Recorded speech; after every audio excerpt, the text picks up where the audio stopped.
said to the other one, Dad thinks he has drip now. No, this one I know. This one, I was like, I know this wait one. a minute, are you accusing me of having a venereal disease? Or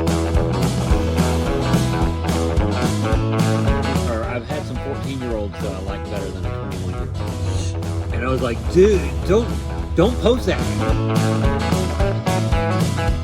She would text me and be like, hey, can you get CR out of the house? Oh, yeah. There's the peak. There's the peak. It's right there. Wow. We may have to break this up into 2 episodes. Hey. Well, welcome to the Smokey Guys. As usual, we are the Smokey Guys. I'm CR Parsons. And I'm Kevin Price.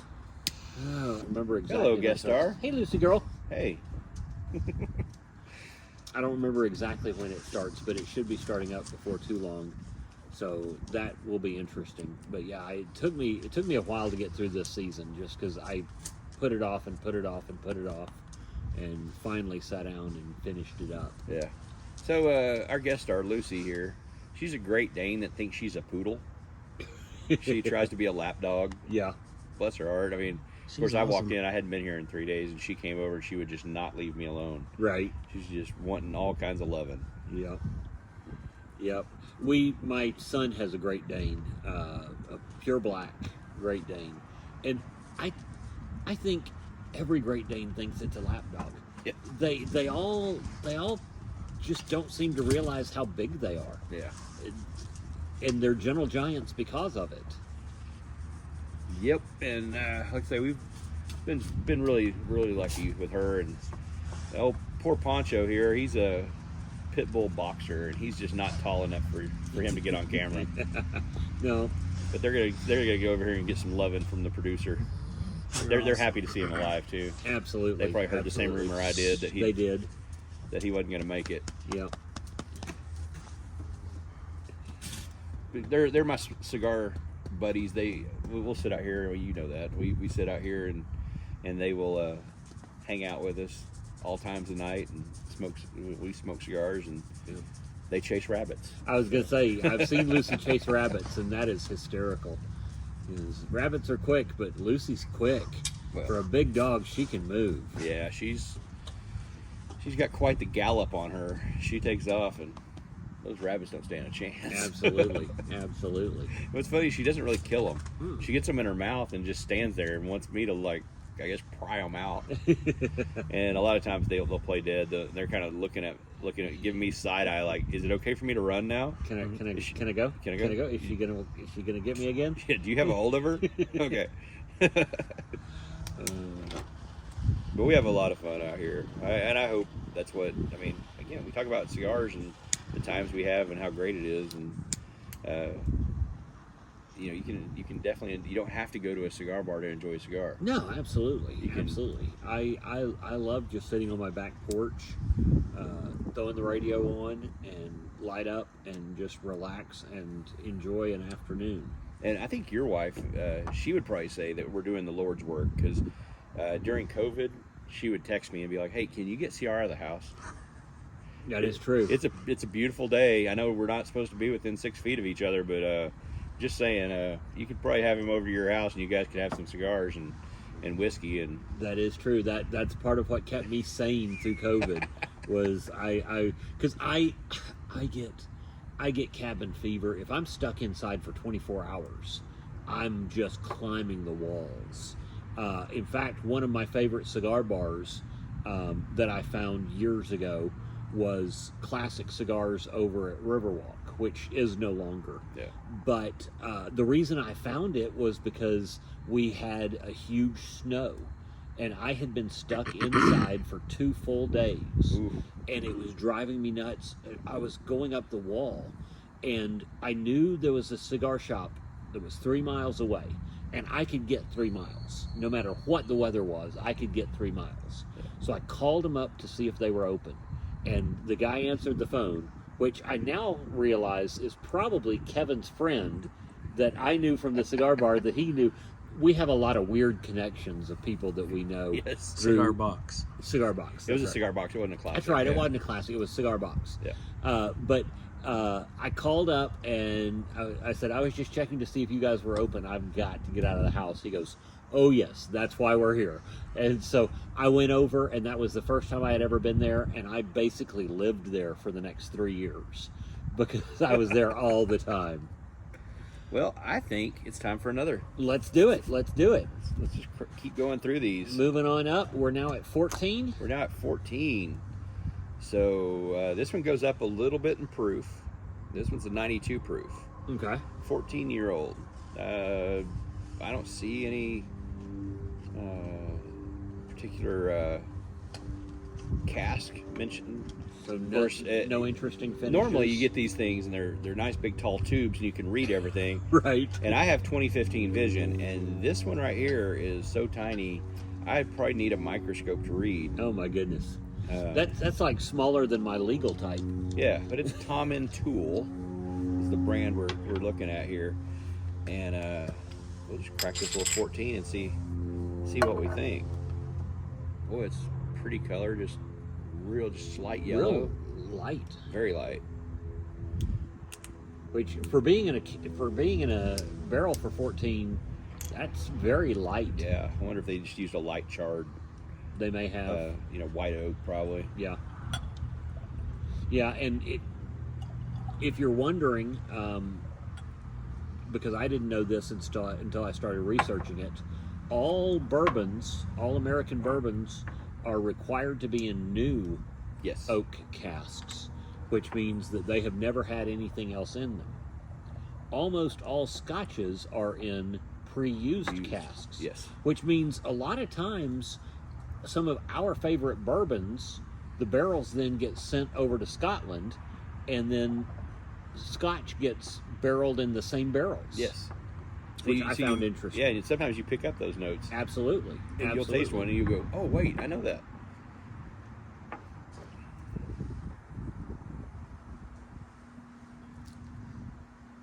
It's got a little more, man, it's very similar to that 10. Yeah, I would say back to a more fruity Yeah.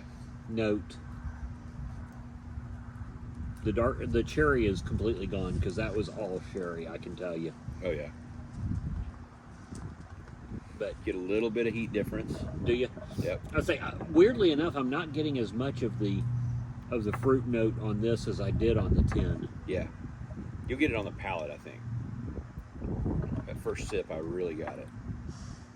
Yeah, definitely do. So a little more heat. Definitely A do. little more heat than the 10, but still very floral, very fruity. Still very approachable. Man. It reminds me of the Compass Box. What was the Compass Box that you said was almost like a white wine? That is the hedonism. Yes. It reminds me a lot of that. Yeah. Yeah, so if you're a white wine drinker, this is probably something you could get into that is not going to just totally ruin you Absolutely. for scotches. Absolutely.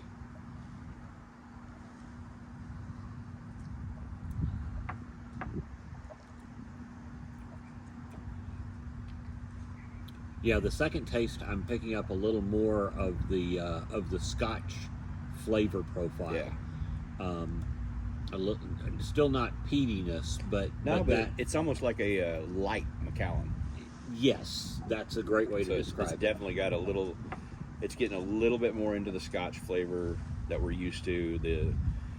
I don't want to say smoky and peaty, but it's got just a touch, maybe a touch more smoky to it. Yeah. Really good though, man. Quite tasty. I like Tomintoul. Quite tasty. I'm a fan.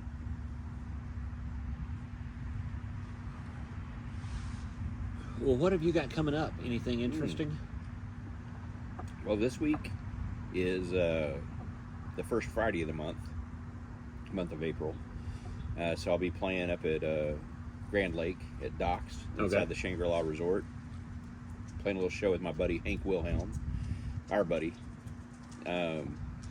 He had some friends in the area that had hit him up about, hey, when's your next show down here? want to come see you. So he saw that I had a show there, and so he reached out and said, "Hey, you mind if I join you?" Which I never turned that guy down. Mm-hmm. He's an amazing artist. Has a lot of great original music that I wish he would get recorded. He only has one song right now out there on Spotify, and it's that Honky Tonk Blues song that he wrote. Oh, that's a great song. So much fun. But playing shows with that guy is one of my favorite things to do. More for my soul than anything, because we have a lot of fun, and a lot of times it doesn't matter if there's a crowd there or not. We're just playing songs. He does a lot of 90s country, which is what I absolutely love. Cut your teeth on, yeah. Exactly. So we end up, and not that we're comedians by far, I don't ever want to say that we are, but we have a lot of fun, and we tell a lot of awful dad jokes, and just share music and share whiskey, and good banter. Yes, it is. It's a lot of fun, and I can't wait. I mean, what do you got coming up? Well, this week, of course, for you guys, if you're watching this would have been last week before last, something like that. We're not getting this out before we play these shows. No, we're not doing this to market what we're doing. We're just talking about what we're doing. Yeah. But I am going to Bricktown in Oklahoma City. I've got a show there Thursday night. Then I've got a show over at Broken Arrow at the Go Laughs. That's Geaux. Yeah, because it's like, what, New Orleans Square or something is what they call it? Yep, yep, New Orleans Square Theater. They do Go Laughs over there. Friend of ours, Angela Rausch. Yeah. Married to our good buddy Scott. That's right. She's the one that puts that on and produces it. And she was also in the Pure Flix show that I was just on. Very cool. She was on one episode as well. And she was also in Tulsa King. Yes, she was. And you guys must have the same agent. Almost. we use the same booking agency. That's there for you sure. go. Okay. Well, that sounds like a lot of fun. And then I kind of failed to mention, but I think it's better that we do it this way. On Saturday night, I have a show. I do too. Oh, really? Where's yours? Blackbird on Pearl. Huh? Mine is too. Oh. What time is yours? 8 o'clock. No, I don't go until 9. Oh, okay. Well, I don't either. Man, that's gonna be awkward. We're gonna be walking on stage at the same time.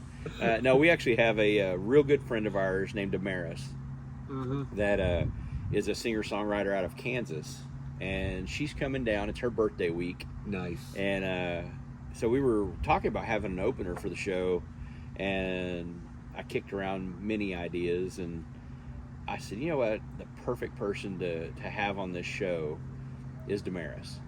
And so I hit her up, and she's in Topeka on Friday night, which is a fair jaunt from here. Yeah, it's a pretty good little drive. But she agreed. She said, hey, yeah, I'll come down to Tulsa, and I'll do the show. She goes, that's my birthday week. And I said, well, we just need to turn it into a birthday party.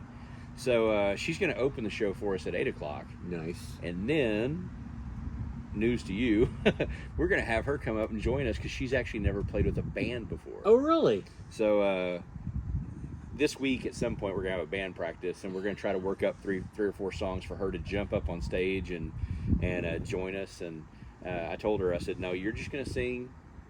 We'll play guitar, and we'll do all the instruments behind you and let you do your thing, and just see where it goes. So if you're wondering where the car crash is coming, it's when we play with Damaris, and I'm trying to play bass to some songs that I've just learned this week. Yeah, we're gonna have fun one way or the other. Oh yeah, it'll be a blast. But she puts on a heck of a show. She's a great songwriter. Her songwriting is interesting to me because it is so real. Yeah.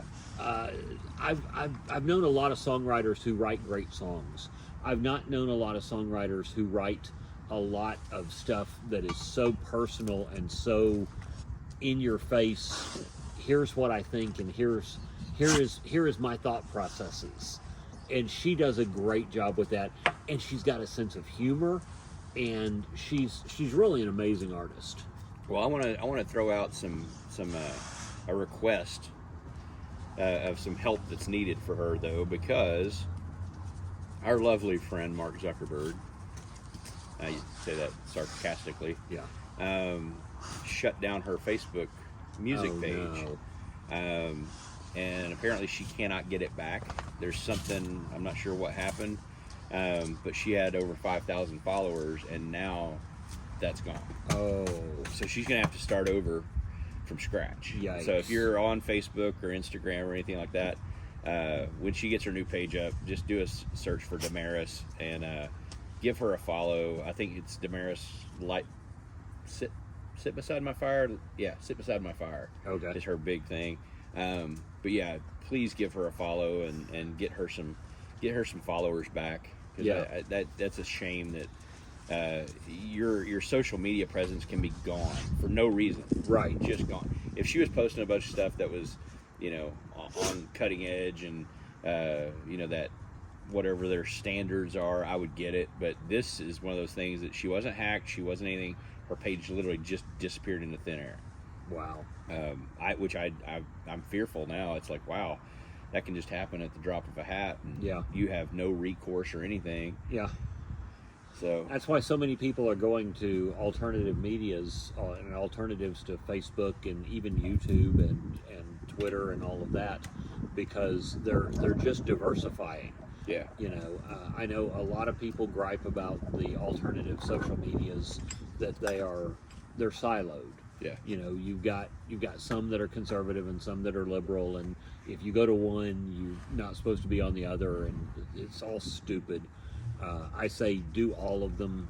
Reach out to as many people as you can, as however you can. Yeah. Because people need to be able to reach out, even if you're lost on a particular social media. I agree. I'm not great at social media by far. Me neither. You actually end up bringing. That tells you how backwards I am. You end up bringing me a lot of the stuff that I'm like, what? What's TikTok? Yeah. I don't know what that is, but you did a thing. What was that video we had? A whack fuck golf thing. Yeah, there was a sound effect on TikTok. What was that? About a year and a half, 2 years ago, of guys playing golf, and this guy's commenting, and he goes, "Watch this. This is gonna be a whack fuck."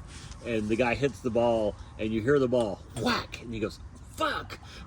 It's hysterical. And then people started using that audio, and I couldn't help it. We were playing golf, and I got a shot of him, and I just put that audio over it. It was really funny. I may have shorted you on this one. Oh, Sorry. no.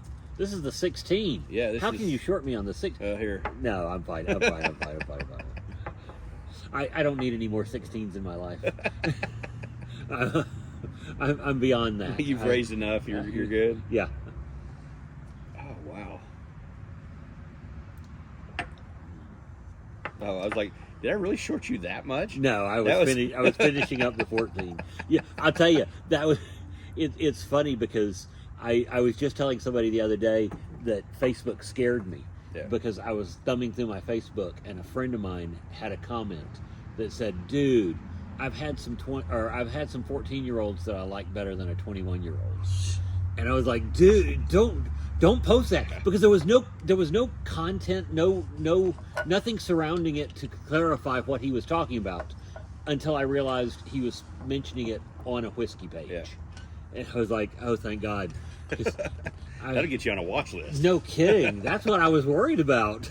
It would have got you on To Catch a Predator, but even that guy got busted. So, has he? I think he got busted for something, didn't he? I thought he had just lost To Catch a Predator and was doing it like as a YouTube show. No, I think he caught himself. Oh, whoops. But this is back down to an 80 proof. Okay. Wow, super smooth. A lot more color than the 10 or the 14. Still not altogether dark, but definitely more color than the 14. More flavor than the 10, but I find the 14 more interesting. And it's probably the sherry cask that got me. Or no, the 14 did not have that. 12 is That's the right. So see, that's why you have to keep them in front of you so you can keep it straight. Exactly. No, I find the 12, that one I find more interesting. I don't know. It definitely feels like the older brother Yeah. to the 14. Not a whole lot of difference in the tasting notes. No. Very, very similar.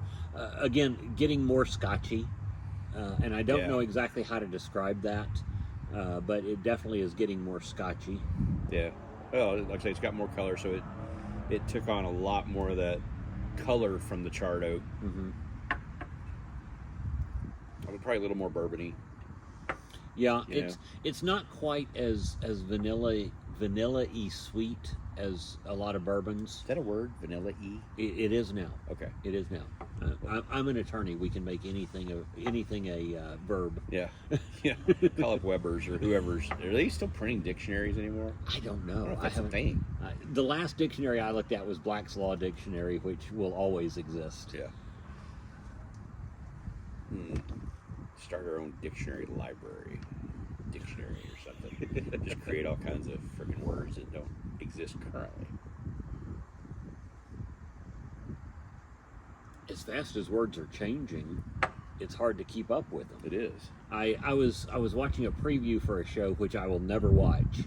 It was one of these Netflix shows where they took all of the people from these game shows that they have had, these Fine Love game shows like The Circle and Hot or Not, and it wasn't Hot or Not, but other shows like that. And they are having them do this thing where they are answering questions, and it's a kind of a true false. But the buckets, they have buckets above their head, and they pull the one that they think the answer is, and it either dumps water on their head or it doesn't. But I looked at the buckets, and it says yes and cap. And I went, what the hell's cap? Yeah. When did cap mean no? Yeah. And apparently it means lie or no, because my kid said that. But where does that come from? I mean, most things I can trace back. Yeah. You know, a lot of stuff, especially, you know, when people talk about somebody being sus. Yeah. I get that. They're suspect. They're questionable. Yeah. The first But time my kid said no cap? cap, I was like, no cap? What is that? Like a cap? No cap. That's my interpretation. Mm-hmm. Apparently he was like, oh no, it means lie, don't lie, no lie. I'm like, whatever, you guys. So, But the other so one if you're that got- wearing a cap, you're a liar. I guess so. See, I don't lie. The one I that don't got wear me caps. though is I got a new watch, and I'd gotten a new watch, and I got a new chain that I was wearing, and I was all like, oh, this looks cool. And one of my kids said to the other one, Dad thinks he has drip now. Ah, now this one I know. This one I was like, I know this wait one. a minute, are you accusing me of having a venereal disease? Because That's growing up, what you think of sex ed, if you had the drip, Yeah, the drip. clap, there was You needed a shot for that. yeah, there was like penicillin involved. I was like, no, this sorry, son, this was all about spending money I shouldn't have spent. But yeah, that one threw me, and even my wife, she was in on the conversation, and her ears perked up. What do you mean your dad has the drip? Yeah. Yeah, that one I knew, and I don't even know why I know that one. I don't know where I picked that one up, but I knew that one. That's funny. But now it perturbs them because I will use their language back. Oh, at sure. them. Absolutely. I have to. Yeah, every time we'll go out and eat, because again, we're foodies. We all are, and I'm turning them into foodies, which is probably not a great thing. But we'll go out to eat and stuff, and they'll be like, "So, Dad, what'd you think of that?" And I'll be like, "It was bussin'." And really, they'll roll their eyes if I say bussin'. That really drives them up the wall. Bussin'. Yeah, because that gets them. Bussin' was a totally different thing when I was a kid. Yeah. And then stuff I learned in growing up about true bussing. Those things we didn't speak of, and you hoped society had changed. Right. That's funny. But yeah, 16. Yeah, very good. I'm good with it. Very good. I would not turn down a bottle of 16. Oh, you know what? I happen to have a whole bottle. You do. The next week would be a tough choice. Because one, I've got to light a new cigar. I do too. I'm about to the finger burning. If you're wondering, a lot of people talk about how long you're supposed to smoke a cigar. Whether you're supposed to... There's this old thing that people seem to think was that the band on the cigar was an indicator of when you were supposed to stop smoking the cigar. I actually heard that this weekend. And Well, I didn't know what the band was for. I was like, it's not. No, I have never thought that, because for me, my favorite part of the cigar is usually that last inch and a half. Yeah. Because all of the flavor is concentrated in that last little bit. Yeah. And that's generally my favorite part of the cigar. But there are a bunch of people who seem to think you're supposed to stop at the band, and I'm like, you're wasting a third of a cigar. I think women would agree. If you get to that extra inch and a half, that's where all the pleasure is. For my wife, that would be double. Oh, so we should call you MC Little Dicky or something. Your new nickname. CR little CR Dicky, Little Dicky CR. Oh, we call you that all the time. That's a pleasurable drink. Yes, it is. Yes, it is. Really good. I could definitely do several of those of an evening and not worry about it at all. And we will at some point. We will make Scotch Sundays. A bottle of that probably at some point. There we go. Well, So what are you lighting up next? for me, I am going to a Christoph. Oh. This is part of their signature series, which was a special cigar that they made for the PCA event in 2022. Okay. Have not had this. It's, I believe, in the $12 range, if I remember correctly. I've always enjoyed the Christoph line, especially the pissed off Christoph. Yes. Full bodied, that's in my wheelhouse. Yeah. I really, if you can see the shape of this, I really like that. The shape, was it torpedo? I would call that a double torpedo. Yeah. Because it's kind of torpedoed on both ends. What do you think there, expert? And there's probably Our a name producer, for it. He's nodding. He agrees. I've got approval. Lucy, what do you think? Can you give me a yes, no? I'm pretty sure that's the sign that she's wanting to go in the house. So It may be. let me text the boss here, and we'll just let him know. Yeah, I actually got to meet. I believe his name is Jared Christoph, one of the folks from Christoph. Oh, I was in Oxford, Mississippi, my home away from home, which is the home of Ole Miss. that could be my home away from home. I enjoy every experience I've had in Oxford, Mississippi. Oxford's a great town. But there is a cigar shop there called Spring Street Cigars. And I love Spring Street Cigars. They're great guys there. I love hanging out there.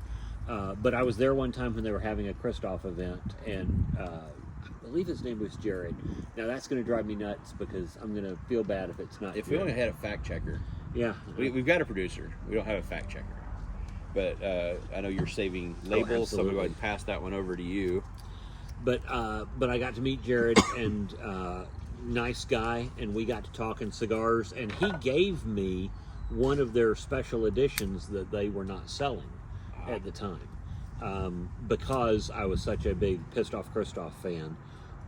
We got to talking, and he was nice enough. He gifted me a cigar, and it was spectacular. I wish I knew off the top of my head more of what it was. For being a cigar show, you would think I would be more cigar informative, but I'm not. That's okay. We'll lack detail. That's right. And again, it encourages everybody to go out and try different things because, I've never had, again, one of their cigars that I was ever disappointed in. No, I haven't either. They always smoke great, and this is going to be an interesting one. I can't wait to try it. What about you? Are you lighting up a big high-end cigar? Or No, I'm going the other direction. Going the other direction. Going the other All right. direction. This is one we've talked about before. This is that Nicaragua Royale, a very inexpensive cigar from Cigar International. Very cool. That I picked up for little and nothing. It's one of my everyday smokes. Because I don't want you guys to think that you have to smoke high-end cigars to enjoy cigars. And unlike one of our guests, you don't have to double cut No, both you don't. ends of a double torpedo. This one, like I said, I just lit the small end and cut the end you're supposed to cut. And man, great draw, and Hey, guess what? No cap. no cap. You got rid of the cap. Got rid That's of the why cap. you cut. That's why you cut a cigar is to get rid of the cap. And So even no though it's cap. a torpedo, I went with the V cut. You can see that in there. Probably my favorite cut. I used to be a punch guy. That was all I did was punch cigars. Yeah. One of these And- days we're going to have to talk about what the different cuts are and why you cut Well, them different. We can go into Because that last one I did a punch on because it's a very flat-ended cigar. The Neanderthal, yeah. it's the end of the cigar is just flat. It's not rounded at all, and I like a punch for that because you just punch into it and it pulls that plug out, Right. and it smokes beautifully that way. It did, and Whereas I did the same thing. If you straight cut it or even V cut it, you're more likely to have it unravel because the cap is literally just flat right there on top. Yeah, I did the same following your lead because I almost V cut it, and I was like, well, I don't know that it's going to get a deep enough cut to really get a good draw on it. Right. And I think the punch, you're correct. It made it a great draw, and it smoked front to back with no canoeing, and it was a wonderful cigar. Yeah, we can't say no relights because we had to relight it. Well, that was our fault. We talk and we do our fault. thing. So Okay, so what's our next one? well, all right. So I'm gonna let you make the call here Okay. because we have the 21-year-old. Okay. We have that Taloth. I'm unfamiliar with how to pronounce that. And then we have their peaty Scotch that they do.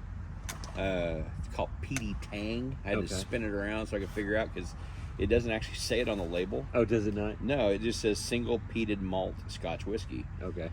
Peaty Tang is the actual name of the Scotch. Okay. So I'm going to let you pick out of these three. Do you want to do the 21, the peaty, or the Calaith? Well, we have had the 21. Yes. So I'm familiar with it.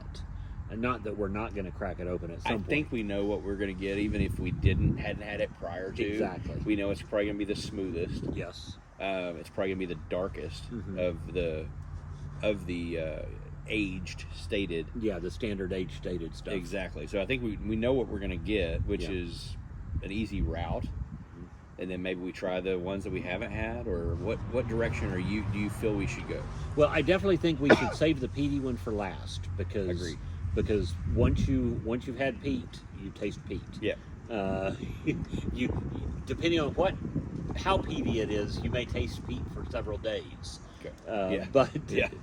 But so I would say either the 21 or the other one, which we don't know what it is. So 21 it is. Okay. I think we go that route, something we're familiar with. Let's do it. And then we'll take the two unknowns and let the chips fall where they may. Again, big shout out to my cousin Cody. Man, this bottle was something special. Yes, it was. The night we had it. Yes, it was. And as you can see, it's definitely darker. Oh yeah, color on it is great. Yep.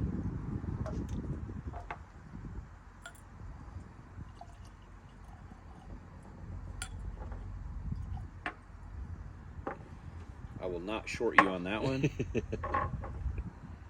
because I don't want to short you on a 21.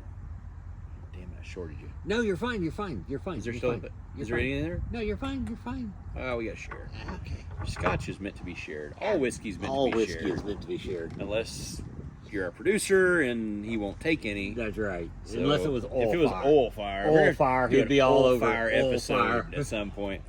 We probably need to do that. We might get him on camera if we brought in oil fire. The guys I was drinking with this weekend, they are big Fireball guys. Oh, and- jeez. Oh. I mean, Lord help us. I understand Fireball as a party drink. We've got a friend who is a Fireball fanatic. Fireball Freddy. That's right. Look him up online, He's Fireball on Freddy. YouTube. He has great videos. They're entertaining as hell. And if you're ever in Wagner, Oklahoma, you ought to go to is it Moon's Alley? I believe it is.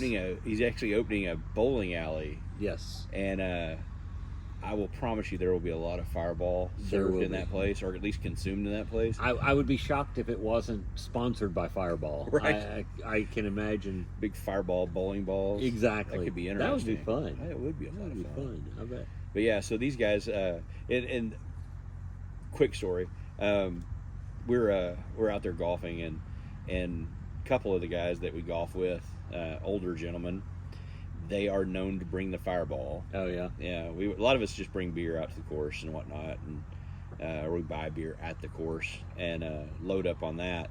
But they had gotten around, and they'd gotten quite a few holes in, and one of our newbies for this golf trip looked at one of the guys and said, "Hey man, I thought I heard there was going to be Fireball," and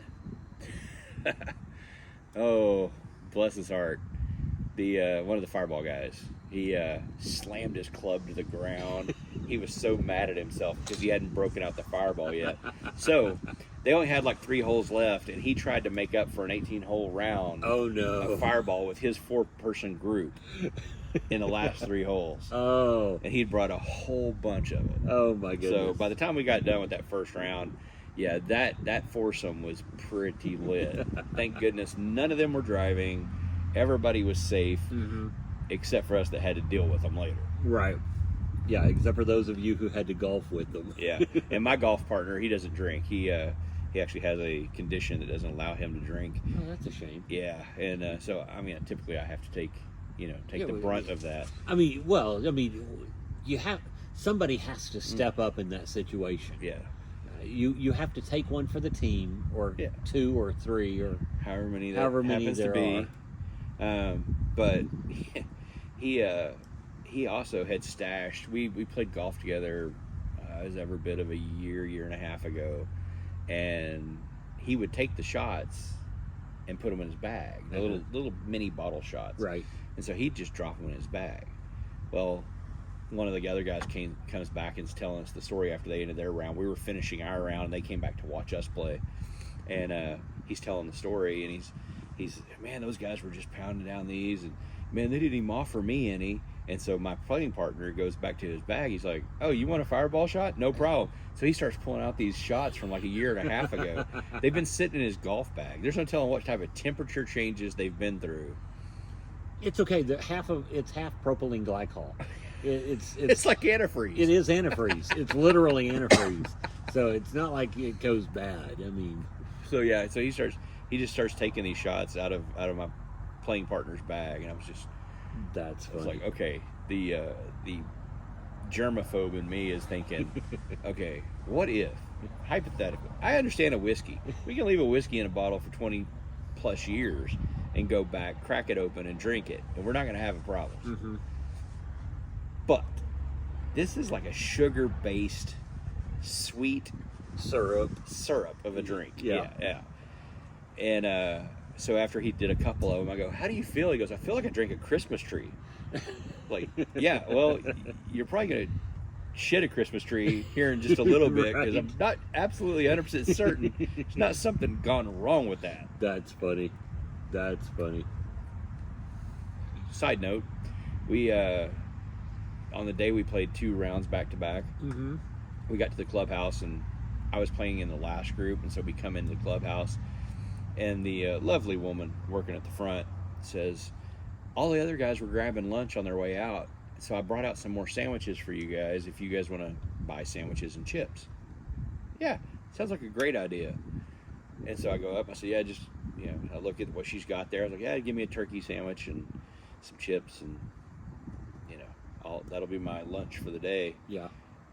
And I get out to the cart, and I go to unwrap the sandwich, and I feel it, and it's frozen, solid as a rock. Oh, no. And so I was like, I know they have a microwave on. Right. I'm going back inside. My playing partner, on the other hand, goes, I got a ham sandwich. Fuck that. And he just opens it and bites into that ice pop of a fucking sandwich. It starts eating it. Oh. I went back and, I did the smart thing. I was like, okay, I'm going back in. I'm going to microwave this for 45 seconds, at least make it room temperature, and hope I don't get salmonella or COVID or something, or whatever made up disease we have this week. I don't know where I was going with that, but anyway, yeah, it's safe to eat frozen ham. Apparently, that's okay. Sure. He ate it. He had no problems. I don't know how he bit through it. Yeah. Okay. Speaking of sandwiches. Okay. My wife and I have had this running thing for years. I eat some odd sandwiches. I eat odd combinations on my sandwiches. Do you have any odd combinations that you eat in a sandwich?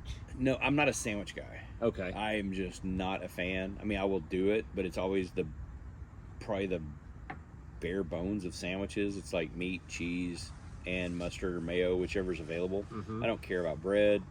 I mean, I guess if I was making a sandwich, if I was like to craft a sandwich, I'd probably go get some sourdough.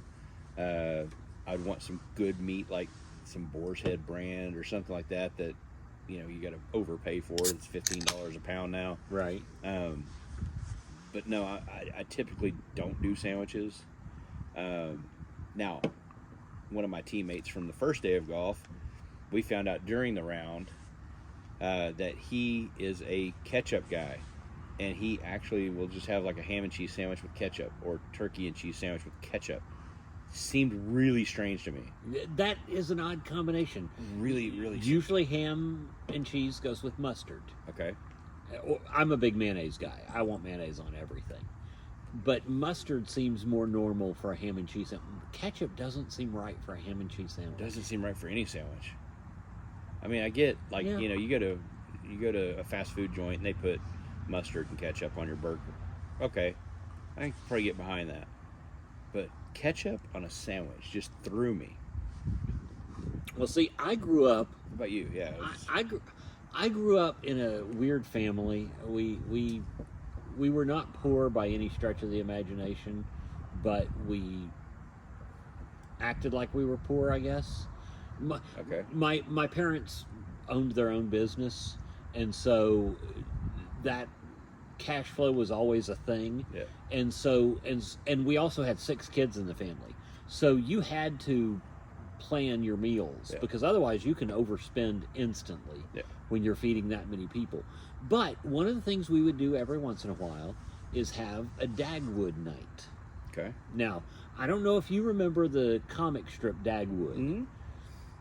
Dagwood was known for making these sandwiches that he never seemed to get to eat. Yeah. You know, but he would make these huge sandwiches with everything under the sun in this sandwich.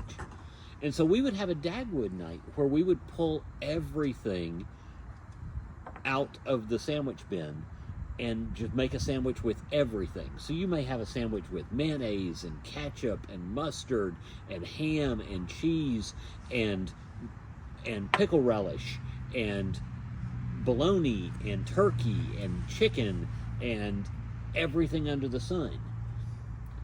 And I think it twisted me for sandwiches because I like weird combinations of things on sandwiches. I like a banana and peanut butter and mayonnaise sandwich. And our producer's shaking his head going, "Quit talking, you're going to make me sick." But it's a good combination. One of my favorite sandwiches is a peanut butter, mayonnaise, cheese, and bologna. And my wife cannot stand it.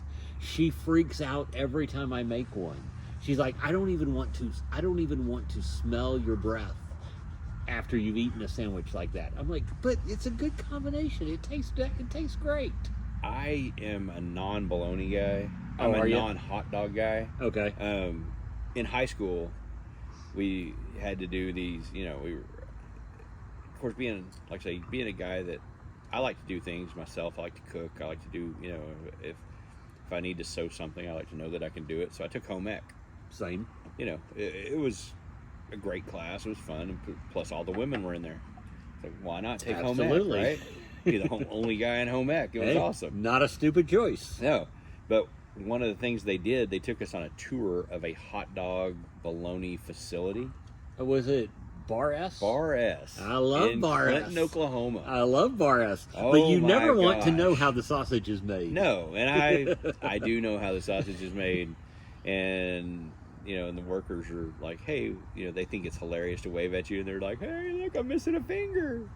You're like, oh, great. This is literally lips, assholes, and fingers. Yeah, absolutely. Absolutely. So since that day, and of course I smelled like bologna or hot dogs for like 4 straight days, even though I showered.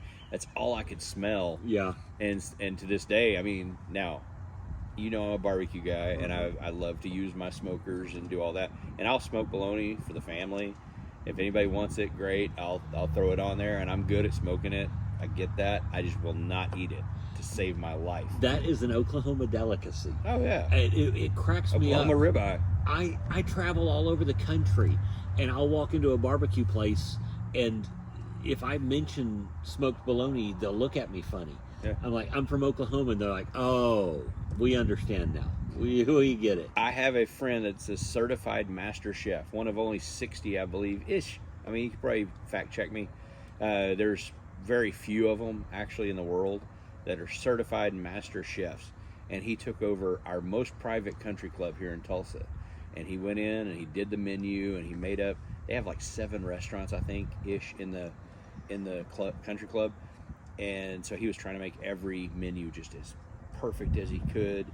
And he thought, kind of, for not really for a joke, but he thought, I'll throw fried bologna sandwich on the menu just for giggles. Highest volume selling item they have. It's insane. Delicious. Yeah, it's delicious. And I just don't get it. Again, this guy can cook anything under the sun and make it taste amazing. Right. Yet, apparently, bologna is the one thing that they absolutely love more than anything. I've never tried it. Mm-hmm. I'll tell you, he makes the best hamburger I've ever had in my entire life. Yeah. I don't know what all meats he's throwing in there. My luck, it's probably bologna. It's mixed in as part of the meat. Bologna. Yeah, I would imagine. That would be just par for the course for me. But yeah, again, phenomenal, but probably not my thing. Mm-hmm. I might try it at some point, but it's just not a sandwich guy. I think it was. I have this thing about food poisoning. I've had it several times. Loved sushi for years and years and years. Food poisoning, can't eat sushi. Oh, that's such a sad comment. Yeah, because sushi is so good. But I think I had food poisoning one time from a Kentucky Brown Derby sandwich, and it just wrecked me for sandwiches. I have a sushi story. I was late to sushi. I did not start eating sushi until I was in law school. Because I was always one of those, when anybody would mention sushi, all I thought was raw fish. Yeah. And I always joked that the only way I wanted sushi was if it was southern fried, because that's the only way I could imagine eating fish, was southern fried. And when I went to law school, I was hanging out with several of my law school buddies, and they decided to go eat sushi, so I went with them. And we went to the sushi restaurant. There are probably 12 of us. 11 of which know sushi and know all of the stuff that goes on with sushi. And there's me, who knows nothing. Yeah. And the waiter walks over, looks directly at me, and goes, "Edamame?" I was like, I'm sorry, I couldn't hear you. No, I'm not a mommy. He goes, "Edamame?" I haven't given birth to anybody. I had no clue what he was saying. And finally, you could just tell by the look on my face, I was clueless. He probably thought you were the bearded lady in the circus. Probably. I mean, because that's what I looked like. Are you the mommy? I looked absolutely clueless as to what he was talking about. Show, not the mama. And my buddy was like, "Yeah, we'll take some for the table." So that was my first experience with sushi, was feeling completely out of body and not having a clue what I was doing. I tried some, found that there was several that used smoked fish and other types of cooked fish, and I fell in love with it. Then I took a sushi class. My sister-in-law, who is a huge sushi fan, got me a class on making sushi for my birthday one year. So we went to this class, and there is a gentleman here that started this place called Fuji Sushi here in Tulsa. Oh, yeah. It started in the 70s, which in Tulsa, Oklahoma in the 70s, the idea of starting sushi in a place where, anything other than meat and potatoes was considered a joke, is just unbelievable. But old Japanese guy And he's sitting there talking to us, instructing us on how to make sushi and how to do this and that and the other. And he starts talking about raw fish and raw salmon specifically. And he's telling us about how you want the freshest salmon you can get, and when it's cut makes a difference. Because once it's cut, it starts breaking down. And so he goes, you actually want sushi that is solid, and then they cut it and immediately serve it to you. And as he's doing this, he's making a roll. He's making a hand roll. Yeah. And he makes this hand roll out of this raw sushi, and he turns to me and goes, here, eat. And I panic because I have always had a strong gag reflex. And so if anything feels or tastes funny, I gag. It's just a reaction. And so I'm like, I'm about to embarrass myself and this guy, because I am about to gag on this sushi, and it's horrible. So you could tell the panic in my face. And I took the bite, and it was delicious. It was the most amazing bite of food I have had in a long time. And I guess that washed over my face, because the entire rest of the room of people taking this class just immediately started laughing, because you could tell the relief and the joy in my face from the taste of that salmon was just extreme, apparently. Yeah, I actually, I was a sushi fanatic, and we ate sushi every week. And it was, like I say, I loved it. But had a, and I think it was a reaction to some kimchi that was put on top of some sushi. I can see that, because kimchi, the problem with kimchi is you can never tell when it goes bad. Right, it's fermented, so you don't really know. Yeah. And I think that was my thing, and I had a 9-hour drive ahead of me, and so it was like, drive a couple hours, stop, puke on the side of the road, and continue on. So for 9 hours that happened. That kind of created a mental block. But I can still eat sashimi, raw fish, all day long. Yeah. I have no problem sitting there snacking down on some raw fish and a good fatty tuna. I'm totally good with. That was not me sneezing, by the way. No, it was producer. not. That was our producer. He was doing his thing.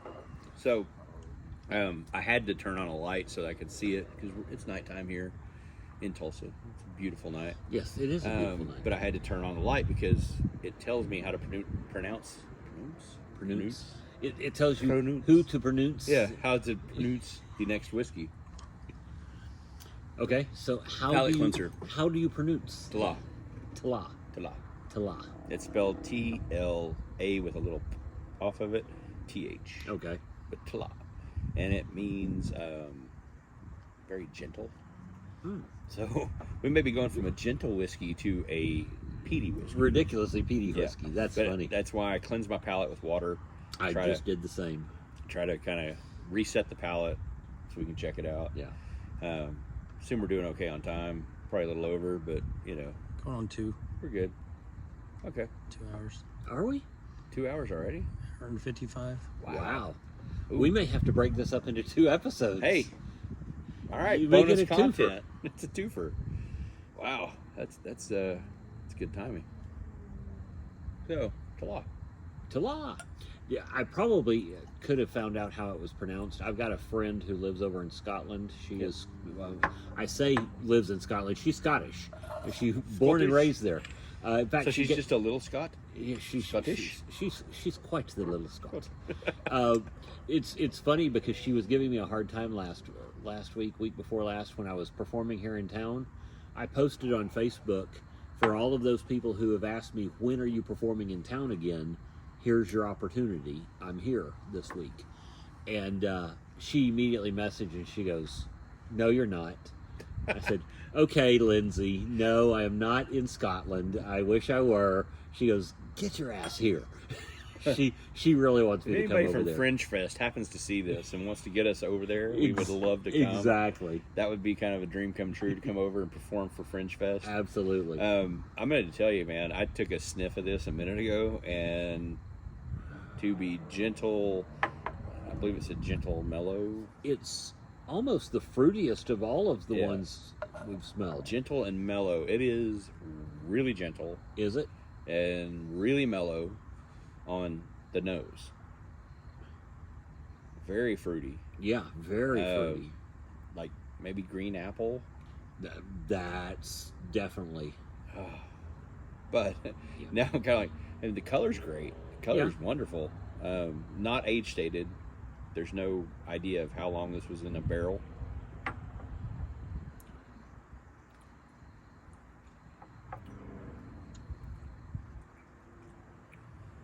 Yeah, gentle is the right word. 80 proof. It's very for as green apple as it is on the nose, it's not on the palate. No.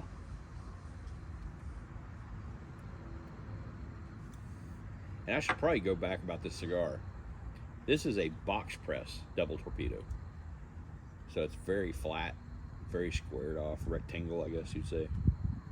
But really good smoke, man. It's super easy.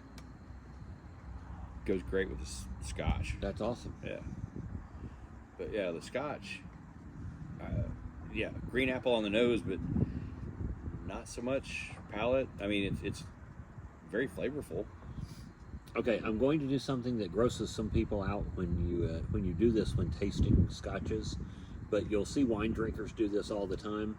It's called aerating, and what you do is you take a little bit in your mouth and you breathe through it, and sometimes you can pick up more of the flavor profile in your nose because more than half of what you taste is what you smell anyway.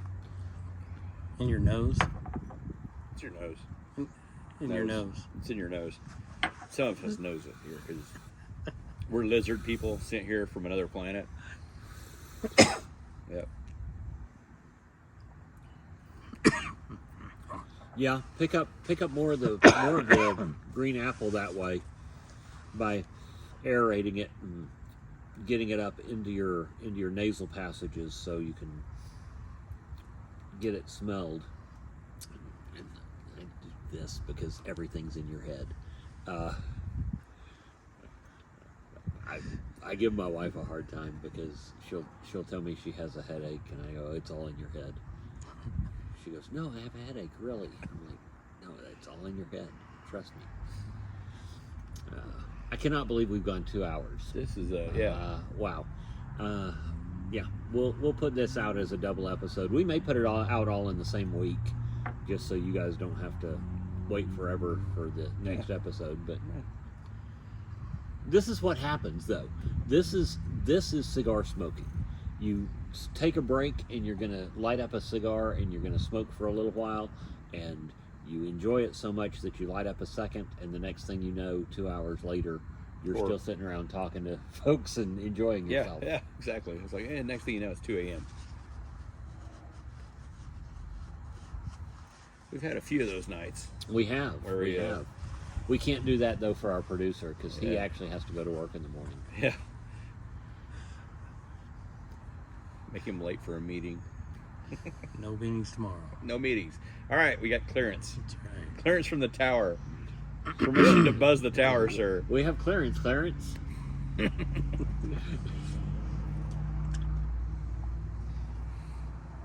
We attempted to do this at our normal spot tonight, but they were having movie night. Yes. Apparently it was the Bourne, Jason Bourne. Yeah, that was one I hadn't seen. Of course, I've only seen the first one, so I don't know which one it was. It was the last one. Was the it? last one? Yeah. The Ultimatum, or was that one actually him, or was that Hawkeye pretending to be Bourne? Because didn't they do one that... I think they did one with him, didn't they? Who's the guy that plays Hawkeye? Jeremy... Yeah, Renner. Jeremy Renner. Yeah. Didn't he do one of the Bourne movies as another agent? I think he did. Yeah, Was I it the think middle it was one? like... Oh, look. If only there were some interconnected system of computers that had all of the information in the world. Someday they'll come out available with at your that. fingertips. Yeah, and we will be like in shock that we can get that information at the drop of a hat.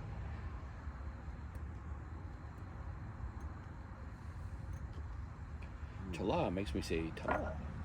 Tala. Tala. Yeah, definitely very light, very, very easy drinking. Yeah. The only issue is if you were to make a cocktail out of this, it would disappear. Yeah. So it is Yeah. definitely a sipping whiskey that you just drink straight. Yeah. You don't. In fact, I would be afraid to even put that over ice. Because even the ice, I'm afraid, would mellow it out even more so, and it would just disappear. My personal way of drinking these would totally change now that we're into this. Mm-hmm. Knowing that we're going into a peaty Scotch later, I almost think I would do 10, 16, 21, or maybe even 10, 21, 16, 14, 12. I don't know. And then this Tala. See, I would maybe go the Tala even I would go further? Tala 10. Really? I would go Tala 10, 12, 16, back to the 14, then the 21. Because the 10, 12, and 16 all have the exact same flavor profile, just in different variances of... That 12's got that Oloroso. That's true. So, I don't know, but I definitely would put the Tala before the 10 because it is so light and breezy, if you will.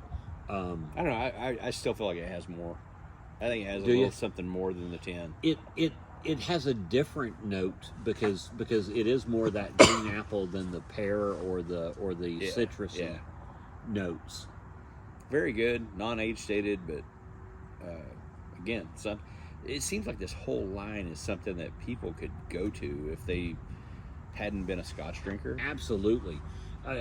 If you're not a Scotch drinker at all, It's a low battery. we got to wrap this thing up. We've gotten the warning. It's low battery warning, Low battery warning. Instead of a time warning. Ooh, we get a backfire too. Backfire, not a shot. So it was Born Identity was the first one. Mm-hmm. Born Supremacy. Born Ultimatum, which Ultimatum is the one we watched tonight. Oh, okay. And then the Born Legacy is the one with Jeremy. All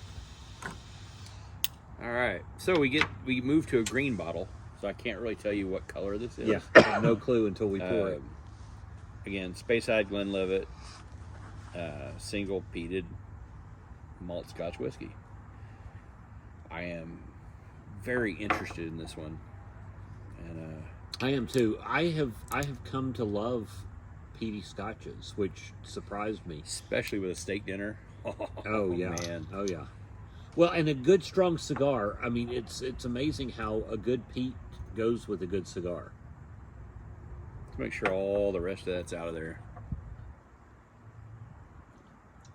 In fact, I'm going to Ooh, that's a great idea. clear the glass. Yeah. Clear the glass.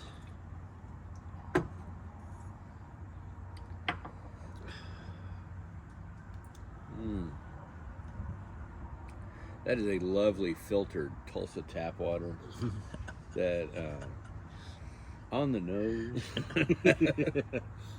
I always said if my brother and I, back when we were doing music, if we ever hit it big in music, one of my requirements was going to be that we had Tulsa tap water in the green room, because that's what we grew up on. That's what we know.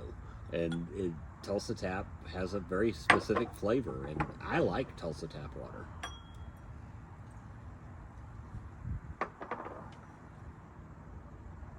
Oh yeah. There's the peat. There's the peat. It's right there. It's There it right is. there up front. Smells like a sheep shit in my yard. Yeah, I'm into this. I'm excited. Oh yeah, that's peat.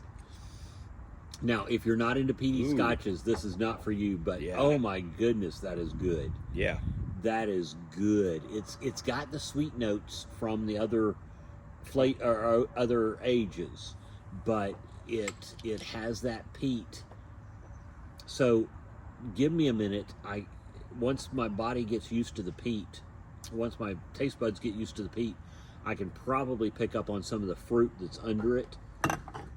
but that peat is right there, and not so much so. It's not like